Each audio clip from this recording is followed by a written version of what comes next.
The Supreme Court blocked the Trump administration's plans to deploy National Guard troops in Illinois, a rare defeat for President Trump from this court. Illinois Governor Pritzker celebrating the ruling, calling it a win for democracy. NBC's Alice Barr has details on how this ruling may have ramifications for future administration moves.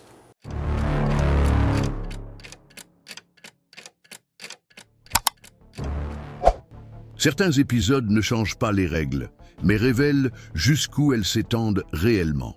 Le 9 décembre, dans une décision rendue en dehors des heures normales, la Cour suprême des États-Unis a suspendu, par 7 voix contre 2, l'efficacité d'un ensemble de décrets présidentiels.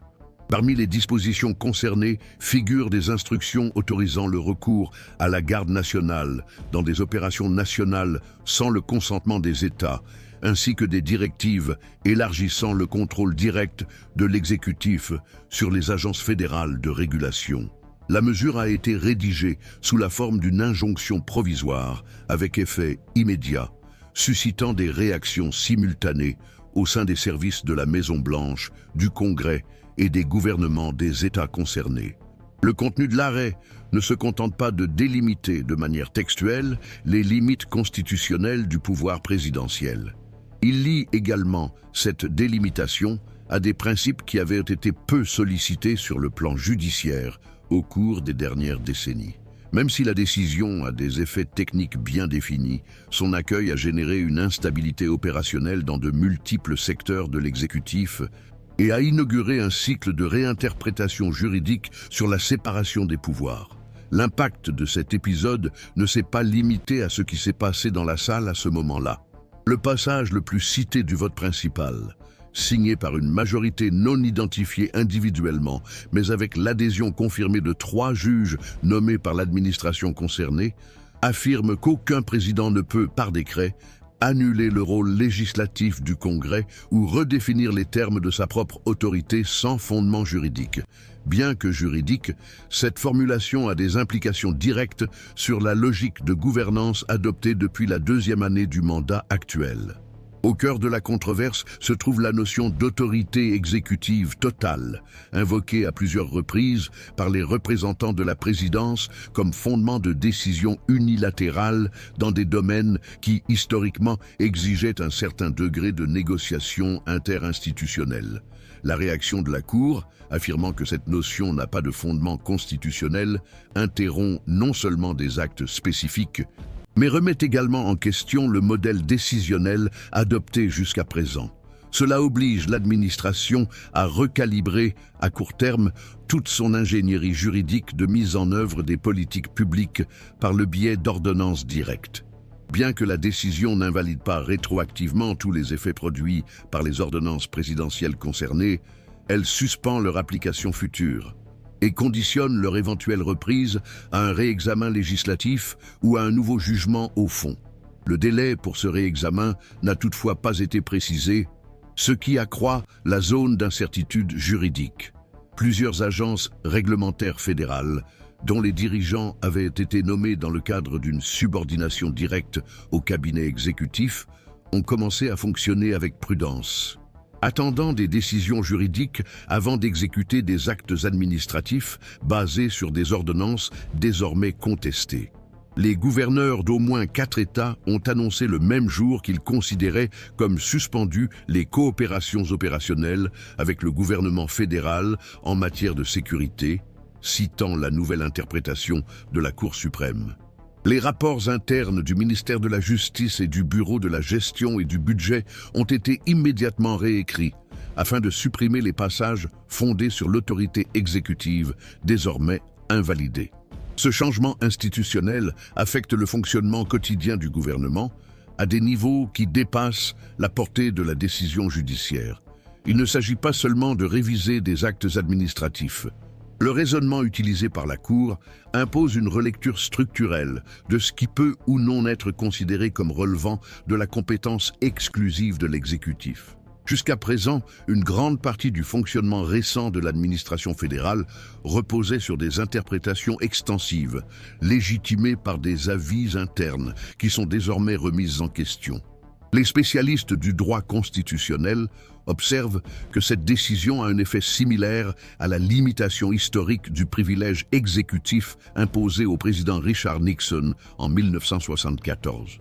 La différence, selon ces analystes, est que tandis que cette affaire concernait l'obligation de coopérer dans le cadre d'enquêtes criminelles, la décision actuelle repositionne l'axe même de l'autorité présidentielle sur les domaines techniques et militaires.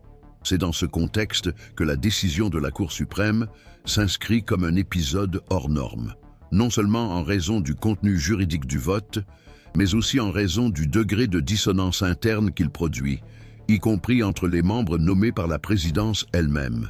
Le vote concurrent de la juge Amy Coney Barrett, par exemple, réaffirme l'engagement en faveur d'une interprétation restrictive de la séparation des pouvoirs, tout en reconnaissant la légitimité d'interprétations plus larges dans d'autres circonstances.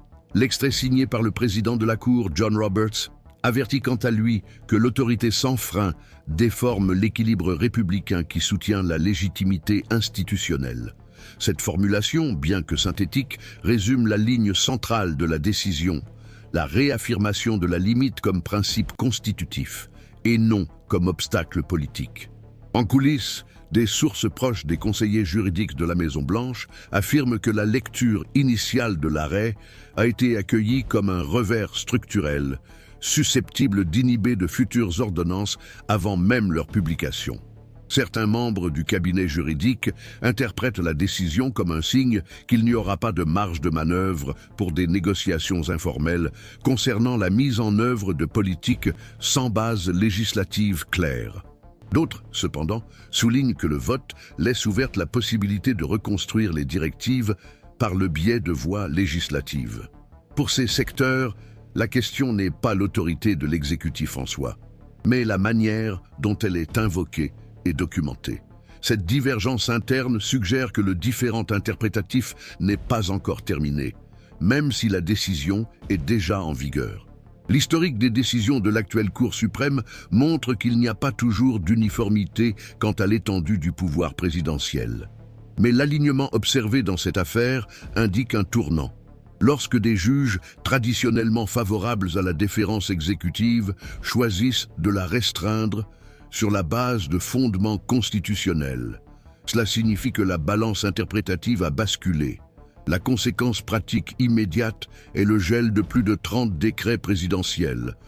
Comme l'ont rapporté des médias tels que le Washington Post et Reuters, la conséquence systémique, cependant, est encore en cours. Si vous appréciez les analyses qui relient les faits juridiques à des processus institutionnels plus larges, il vaut la peine de suivre cette chaîne pour suivre l'évolution de ce sujet et d'autres thèmes en profondeur et dans leur contexte. Comprendre les enjeux nécessite souvent plus qu'une lecture superficielle. À partir de là, l'analyse se détourne de la décision judiciaire elle-même pour se concentrer sur l'ensemble des structures institutionnelles qui, directement ou indirectement, ont convergé vers sa formulation. La constitution d'une majorité de 7 voix à la Cour suprême, en particulier dans un contexte de polarisation judiciaire latente, ne se produit pas de manière isolée. Il s'agit de la manifestation finale d'un processus cumulatif de tension entre l'exécutif et les autres pouvoirs. Tension qui a pris une dimension juridique à mesure que les décrets présidentiels ont commencé à interférer sans médiation du Congrès dans des domaines traditionnellement réglementés par une législation spécifique. Le cas de la fédéralisation de la Garde nationale, par exemple, n'est qu'un des nombreux fronts sur lesquels la présidence a testé les limites du consentement des États et de la coordination intergouvernementale. La réaction des tribunaux inférieurs, bien qu'hétérogène, a été le premier signe qu'une impasse normative était en train de se développer, dont les ramifications dépassaient les cas ponctuels et atteignaient l'architecture fédérale elle-même. C'est dans ce contexte que la décision de la Cour suprême agit comme une instance de convergence, condensant non seulement les litiges juridiques, mais aussi les dilemmes structurels sur le fonctionnement du présidentialisme américain. Le vote majoritaire, en désavouant l'utilisation unilatérale de la Garde nationale pour des opérations internes, cite non seulement le Posse Comitatus Act, cadre juridique qui restreint l'utilisation des forces militaires dans des fonctions civiles, mais aussi des décisions antérieures de la Cour elle-même, qui réaffirment la compétence première des États en matière de sécurité intérieure. Cette articulation entre la jurisprudence et les prérogatives des États marque un retour à la doctrine de la séparation fédérale en tant que clause non négociable, même dans des contextes politiques exceptionnels. En d'autres termes, la Cour semble dire que l'exceptionnalité politique ne génère pas en soi une autorité juridique extraordinaire. Le même raisonnement a été appliqué aux ordonnances, qui visaient à subordonner les agences indépendantes à la supervision directe du cabinet exécutif. Historiquement, le principe d'indépendance technique de ces agences se traduit par la nomination de dirigeants ayant des mandats fixes, non révocables ad nutum, et par l'autonomie décisionnelle en matière de politique publique dans des domaines sensibles tels que les communications, la concurrence économique et le marché financier. En tentant d'établir une autorité directe sur ces instances, en invoquant la nécessité d'un alignement stratégique avec la présidence, l'exécutif a, dans la pratique, redéfini la nature institutionnelle de ces organes. Le vote de la Cour, en réaffirmant que ces structures doivent fonctionner de manière indépendante, empêche que leur action ne se transforme en un simple prolongement de la volonté présidentielle. Cette délimitation est particulièrement importante, car elle définit la portée réelle du pouvoir de nomination présidentielle et ses limites face à la fonction réglementaire exercée par ces organismes. À partir de ces définitions, de nouveaux niveaux de conflit apparaissent. L'un d'eux concerne le rôle du Congrès en tant qu'instance d'autorisation et de contrôle. Plusieurs analystes soulignent que l'affaiblissement progressif de la fonction législative dans des domaines tels que le budget, la sécurité nationale et la réglementation administrative a contribué à l'avancée des décrets présidentiels comme principal moyen d'action gouvernementale. Ce changement d'orientation, bien que juridiquement viable dans certaines situations, est devenu structurel dans l'administration actuelle, créant un environnement de dépendance institutionnelle à l'égard des actes unilatéraux. La décision de la Cour suprême, à cet égard, fonctionne comme un appel implicite au Congrès pour qu'il reprenne sa position constitutionnelle d'instance principale de formulation normative. Le langage utilisé dans le vote, en particulier dans les passages signés par Roberts et Barrett, renforce l'idée que la légitimité des politiques publiques complexes exige plus que l'autorité présidentielle. Elle exige un soutien législatif. Cette convergence aide à comprendre pourquoi la décision a provoqué des réactions immédiates, non seulement au sein de l'exécutif, mais aussi dans les organes de contrôle et de supervision. Le Bureau de la responsabilité gouvernementale, par exemple, avait déjà lancé des audits sur la légalité de certaines de ces ordonnances exécutives, avant même la décision de la Cour suprême.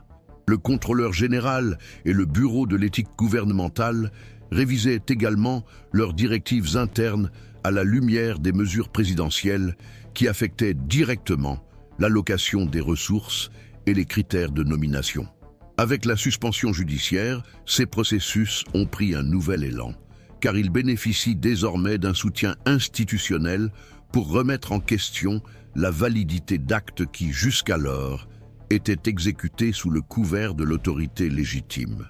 La coordination entre la décision judiciaire, la révision administrative et la surveillance du Congrès suggère que le système, malgré les tensions, tente de rééquilibrer ses fonctions internes, sans recourir à des mécanismes de rupture. Un autre élément qui élargit la portée de la décision est le précédent historique qu'elle invoque, même de manière indirecte. La comparaison avec l'affaire United States Vote. Nixon, de 1974, a été récurrente non seulement dans les médias spécialisés, mais aussi parmi les juristes de différents courants. Dans cette affaire, la Cour suprême avait déterminé que le président ne pouvait invoquer le privilège exécutif absolu pour faire obstruction à des enquêtes criminelles, réaffirmant qu'aucun titulaire de cette fonction n'était au-dessus des lois. Aujourd'hui, en 2026, ce qui est en jeu n'est pas la protection des informations, mais l'architecture même de l'exercice du pouvoir présidentiel. La Cour a non seulement imposé des limites, mais elle a également redéfini la portée possible des décisions unilatérales, et ce, avec le soutien de votes provenant de différents horizons philosophiques. Cela ajoute du poids à la décision et rend difficile sa catégorisation comme produit d'une motivation politique ou d'un alignement idéologique. En interne, les agences fédérales qui opéraient selon de nouvelles directives ont commencé à revoir leur structure. Des départements tels que la sécurité intérieure, la justice, le commerce et le budget ont publié des mémorandums recommandant la prudence dans l'application des normes découlant directement des décrets suspendus.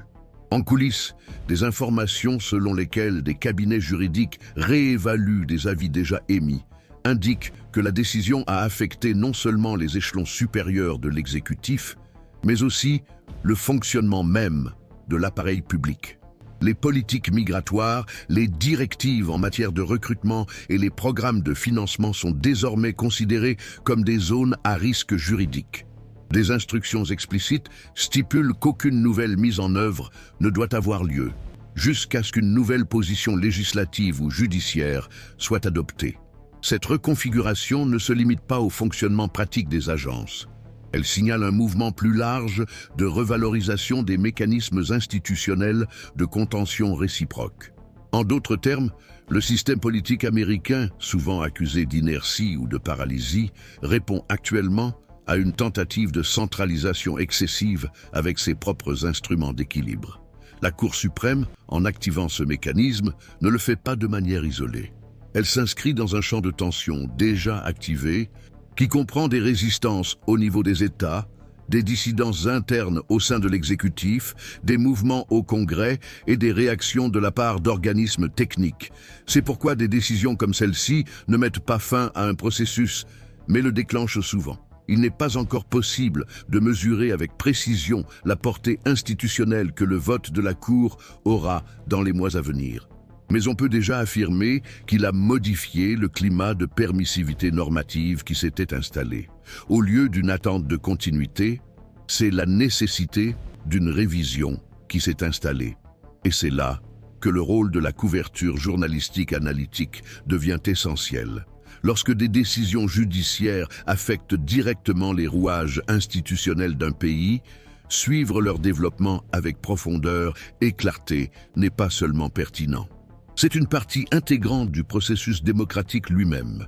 Sur la base des informations disponibles à ce jour, il n'y a pas encore de convergence quant à l'interprétation des effets de la récente décision de la Cour suprême, tant sur le plan juridique que sur le plan politico-administratif. Pour un groupe d'analystes, ce jugement représente un tournant significatif et pourrait inaugurer un processus plus cohérent de rétablissement de l'équilibre institutionnel.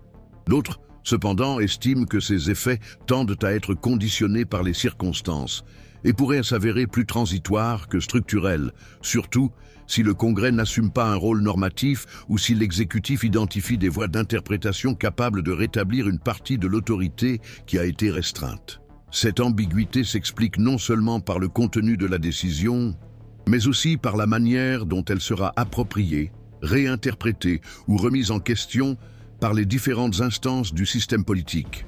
Dans un contexte où les mécanismes de frein et contrepoids sont continuellement mis à l'épreuve, la réponse à une limitation judiciaire ne se limite pas à l'espace des tribunaux, mais se manifeste également dans les rouages administratifs, les articulations législatives et les conflits qui influencent l'opinion publique. Les observateurs attentifs soulignent que, bien que la Cour suprême ait clairement défini les limites formelles de l'autorité exécutive, il n'existe pas de garantie automatique capable d'empêcher de nouvelles tentatives d'expansion du pouvoir.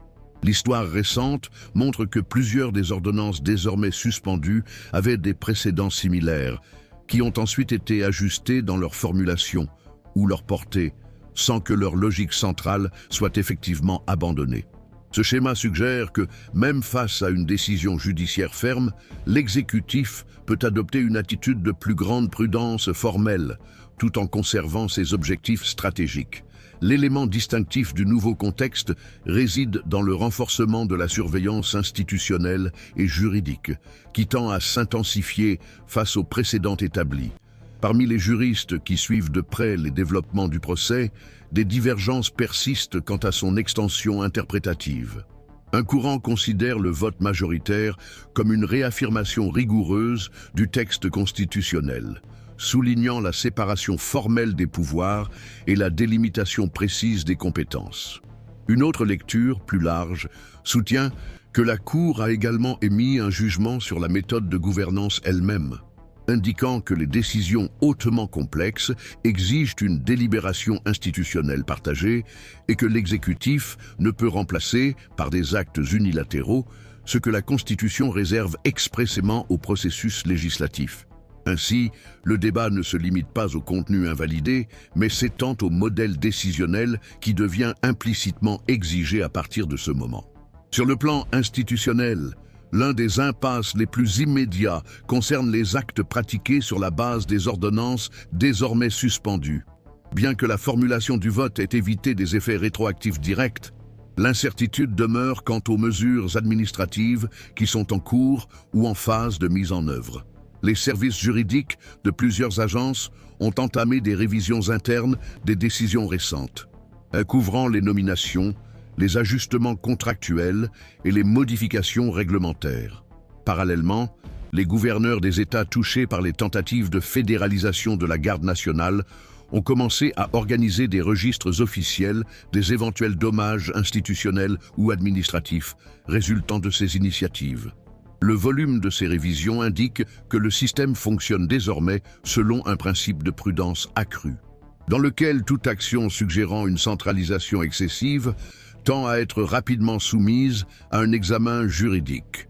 Dans le domaine législatif, les répercussions de la décision sont encore en cours d'ajustement. Les parlementaires de l'opposition utilisent le jugement comme base pour promouvoir des projets de loi visant à définir de manière plus stricte les limites des décrets exécutifs dans des domaines sensibles. Les secteurs alignés sur le gouvernement cherchent quant à eux à soutenir que la décision de la Cour n'empêche pas l'action de l'exécutif, mais exige simplement une plus grande articulation politique. Cette interprétation se heurte toutefois à des obstacles concrets dans un contexte de fragmentation du Congrès et de résistance croissante de la part des organes techniques. Il est devenu plus difficile de parvenir à un consensus législatif pour soutenir des initiatives complexes. Cette situation oblige l'administration à repenser non seulement ses stratégies d'action, mais aussi sa structure interne de conseil juridique et de coordination institutionnelle.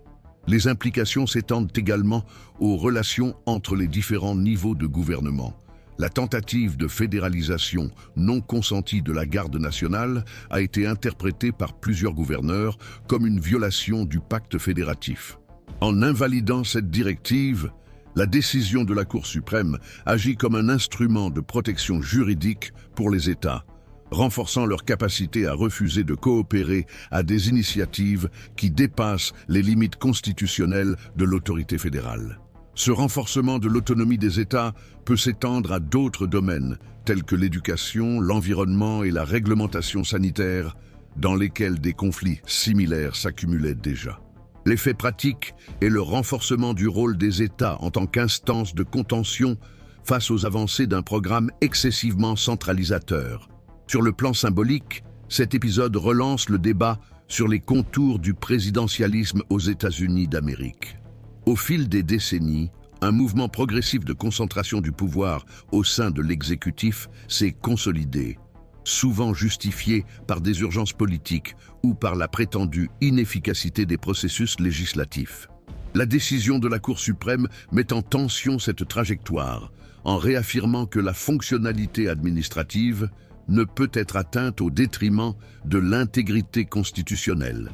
Bien que ce principe ne soit pas nouveau dans le domaine juridique, sa réapplication à un moment de forte centralisation politique revêt un caractère pédagogique important. invitant non seulement les spécialistes, mais aussi la société en général, à réfléchir à la signification de gouverner dans un système conçu pour répartir et équilibrer le pouvoir. À ce jour, il n'y a pas de consensus sur la question de savoir si le jugement sera suffisant pour contenir les futures tentatives d'extension de l'autorité exécutive. Certains voient dans cette décision un jalon capable de modérer les impulsions centralisatrices des administrations futures. D'autres avertissent que son efficacité dépendra de la capacité des autres pouvoirs et de la société civile à maintenir une vigilance constante et à soutenir de manière institutionnelle les limites désormais réaffirmées. Le précédent existe, mais sa force pratique sera mise à l'épreuve par les circonstances politiques et juridiques qui se dessineront encore. Ainsi, la décision ne clôt pas un cycle, mais expose une fracture dans la manière dont le pouvoir présidentiel était exercé. Il est plausible que l'exécutif cherche à adapter son programme aux nouveaux paramètres juridiques définis. Il est également possible que des décisions judiciaires ultérieures élargissent ou restreignent encore davantage ce périmètre. Ce que l'on observe pour l'instant, c'est la perception que le système a réagi à une tentative d'extension non négociée de l'autorité, en réorganisant le champ des possibilités institutionnelles. Pour ceux qui jugent pertinent de suivre la manière dont ces interprétations encore controversées vont façonner les prochains mouvements du système politique des États-Unis d'Amérique, les développements tendent à révéler non seulement des réactions ponctuelles, mais aussi des transformations plus profondes dans la manière dont le pouvoir est exercé ou contenu dans les démocraties constitutionnelles.